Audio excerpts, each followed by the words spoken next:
जानते हैं, उसका चर्चा करने का बात नहीं है। हम लोग इनका ऋणी है और ऋण उतारने का एक मौका अच्छा मिला हुआ है। कार्यकर्ता बैठक क्यों बुलाई गई है?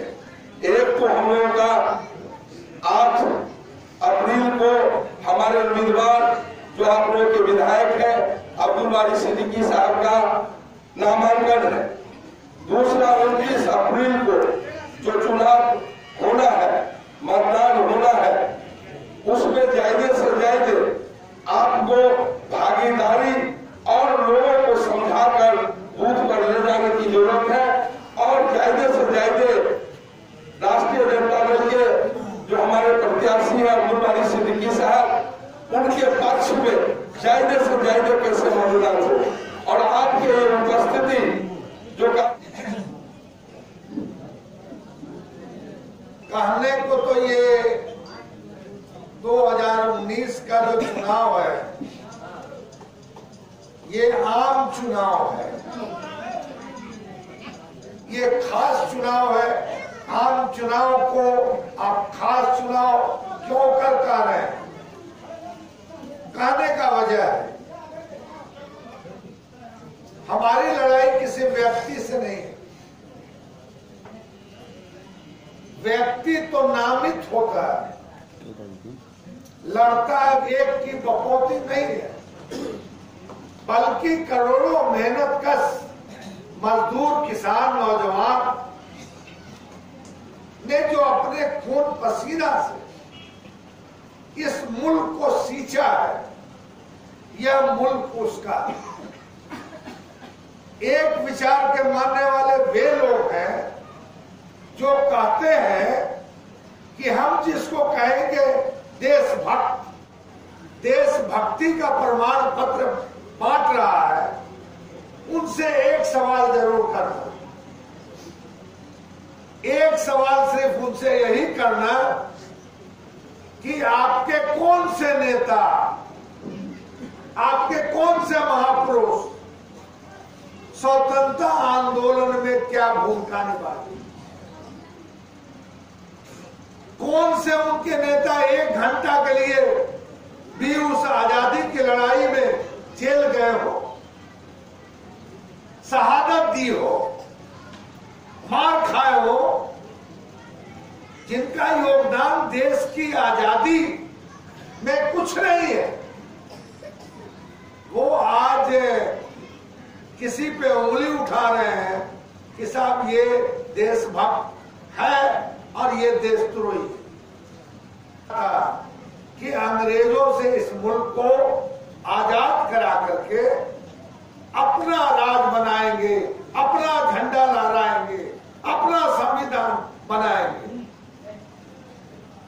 अब वो कहेंगे कि हमारे एक ही नेता है सावरकर। जो लोग पढ़े लिखे राजनीति में रुचि रखते हैं तो उनका भी इतिहास है कि 4 बार उन्होंने अंग्रेजों से माफी मांगी, तब उनका जो है फांसी का सजा टला और पुनः ट्रांसफर किए गए और फिर देश आजाद हुआ तो आजाद हो गए। अगर सबसे पहली आतंकवादी कार्रवाई अगर कोई हुई है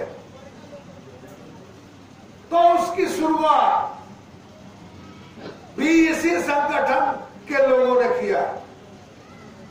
अब आप कहेंगे कैसे? राष्ट्रपिता महात्मा गांधी, जिनको हम राष्ट्रपिता मानते हैं, जिनकी एक बोली पे लाखों करोड़ों लोग पूरे मुल्क में जग जाते थे, आंदोलन के लिए मरने मिटने के लिए तैयार हो जाते थे। राष्ट्रपिता महात्मा का गांधी का हत्यारा कौन है? राष्ट्रपिता महात्मा गांधी का हत्यारा कौन है? बताइए कोई। नाथूराम गोड्स। नाथूराम गोडसे ने किसको मारा? गांधी जी को मारा। तो अब अगर वो देशभक्त है के विरोधी हैं तो किसी भारतीय जनता पार्टी और आरएसएस के लोगों से ये नारा लगवा दीजिए कि गॉड से मुर्दाबाद, गॉड से मुर्दाबाद। मगर आज तक उन्होंने गॉड से को मुर्दाबाद नहीं कहा। तिरंगा झंडा स्वतंत्रता दिवस के अवसर पे और 26 जनवरी को नागपुरिया कार्यालय में नहीं फाड़ता है। हमारे मुल्क के हमारे पुरखों ने एक साथ कंधे में कंधे मिलाकर जीना सिखाया, एक दूसरे के पर्व त्योहार में शामिल होना सिखाया, एक दूसरे के पर्व धर्म रीति रिवाज का आदर करना सिखाया। तो अब कहते हैं कि सेकुलरिज्म भी जो है ये विदेश की चीज है। मेरे कहने का तात्पर्य यही है कि संविधान को बचाइए। साक्षी महाराज के गाल पे तमाचा तभी न लगेगा जब इस हिंदुस्तान की जनता गरीब गुरबा अपने मताधिकार का प्रयोग करके उनको पराजित करेगी और यह संविधान